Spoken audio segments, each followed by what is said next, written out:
If your Niu Kqi3 Pro Max is acting strange, glitching, or not powering on the way it should, a simple reset might be all you need.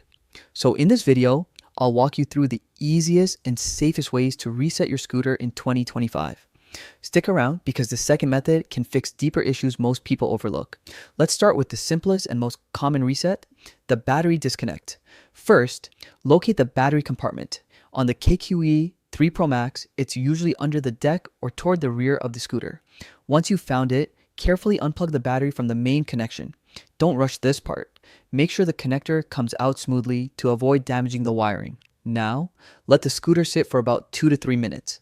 This pause allows the remaining power inside the system to drain completely, which helps clear minor bugs and software hiccups.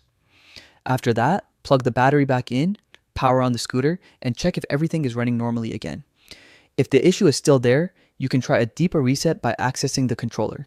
This is a bit more advanced. You'll need to open the deck or the compartment where the controller is housed. Once you can see it, unplug the controller from the wiring harness, wait a few seconds, and reconnect it. Then turn the scooter back on. This method refreshes the communication between the controller and the rest of the scooter, which can fix stubborn problems, but only attempt this if you're comfortable taking things apart. And if neither reset solves the problem, it's best to contact NIU support. They're usually very responsive and can walk you through model-specific steps. Plus, if your scooter is still under warranty, they may offer repairs or replacement parts. Thanks for watching, and hopefully this helped get your scooter back on track.